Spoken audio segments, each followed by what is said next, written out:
ఆరోగ్యంగా బతికినా, అనారోగ్యంతో బతికినా, ధనికుడిగా భోగాలు అనుభవించినా, దరిద్రంతో బాధలు పడినా ఎలా బతికినా ఒకనాటికి మనిషి మరణించక తప్పదు. ఇది సృష్టి ధర్మం. కాసేపటికి విరిగిపోయే పాలల్లో పాడవ్వని నెయ్యిని దాచాడు భగవంతుడు. కర్మతో, కర్మభూమిలో జన్మించిన ప్రాణంలో శాశ్వతమైన ఆత్మ ఉంది. ఈ ఆత్మ సాక్షాత్కారం కోసం చేసే సాధన పేరు అంతర్యాగం.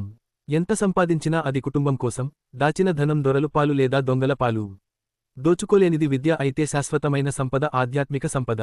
అది ఎన్ని జన్మలు అయినా నీవెంట వస్తుంది.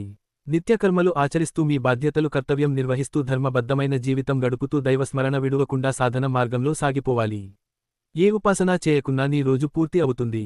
ఉపాసన చేస్తూ చేస్తే నీ రోజు సారవంతంగా పూర్తి అవుతుంది. నీ కుటుంబ కోసం నువ్వు పాటు పడక తప్పదు. అదేదో భగవంతుడిని స్మరిస్తూ చేస్తే నువ్వు చేసేది ఉపాసన అవుతుంది, మరింత ఫలితాన్ని ఇస్తుంది. ఇద్దరు వ్యక్తులు రోజు కూలి పనులకు వెళ్తున్నారు. రోజు కూలి తెస్తే కానీ వారి ఇల్లు గడవని పరిస్థితి. అయితే ఒక అతను, నేను కూలి చేస్తే కానీ నా ఇల్లు గడవటం లేదు. ఇందులో దేవుడు చేసింది ఏముంది, నా కష్టం నాకు తప్పడం లేదు కదా అని దేవుణ్ణి తలవను కూడా తలవడు. ఇంకో వ్యక్తి, దేవుని దయ ఉండబట్టే ఈ పని అయినా దొరికి నా కుటుంబాన్ని పోషించుకోగలుగుతున్నాను, ఆ దేవుడికి నేను కృతజ్ఞతతో ఉండాలి, నేను ఎలాగో రోజంతా కష్టపడి పని చేయక తప్పదు. ఆ సమయంలో నేను నా సమయాన్ని సద్వినియోగం చేసుకోవాలి అని నిద్రలేచిన దగ్గర నుండి నారాయణ స్మరణ చేస్తూ కష్టం చేసుకునేవాడు. పొద్దుపోయేసరికి అతనికి రావాల్సిన కూలి డబ్బుతో పాటు కొన్ని వేలసార్లు నామ జపం చేసిన పుణ్యం కూడా అతని ఖాతాలో పడేది. ఆ నామస్మరణ వల్ల అతనిలో ఆత్మవివేకం కలిగింది, ఉన్నతంగా ఆలోచించడం, ప్రశాంతంగా ఉండటం, ధ్యానం చేయడం అలవాటు అయింది. ఇంకో వ్యక్తి ఆ చాకిరి తలుచుకుంటూ, గాడిద చాకిరి అని ఎప్పుడూ గాడిదను తలుచుకుంటూ కుటుంబంలోని వారిని తిడుతూ పని చేయించిన యజమానిని తిట్టుకుంటూ రోజు ముగిసిపోయేది. చివరికి ఇద్దరి జీవితం ముగిశాక దైవభక్తిగల వ్యక్తి తను సంపాదించిన దైవస్మరణ అనే నిధితో ధనికుడి అయిన ఆసామి ఇంట్లో పుట్టాడు.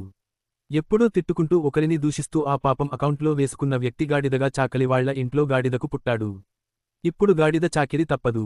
చేసే పని ఎలాగో తప్పదు. అదేదో ఎవరినీ దూషించకుండా దైవస్మరణతో చేస్తే స్వామి కార్యం, స్వకార్యం రెండూ దక్కుతుంది.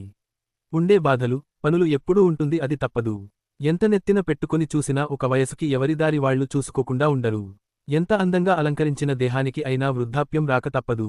సంపాదన పిల్లలు పంచుకుంటారు కానీ అనారోగ్యాన్ని ఎవ్వరూ తీసుకునే వీలు ఉండదు, అది అనుభవించాల్సిందే. అందుకే మీకంటూ మిగిలే సంపద మీ వెంట వచ్చే శాశ్వతమైన సంపద ఆధ్యాత్మిక సంపద మటుకే. ఇది మరువకండి. ఈ మార్గం విడువకండి. జీవితం అనే పాలలో, భక్తి అనే పెరుగుని, బాధ్యత అనే కవ్వంతో చిలికి కష్టం అనే వేడిపైన కాచి నెయ్యి అనే ఆత్మ సాక్షాత్కారమే మనసుతో చేసే అంతర్యాగ సాధన, మనసు లగ్నం చేసి చేసి ఉపాసన.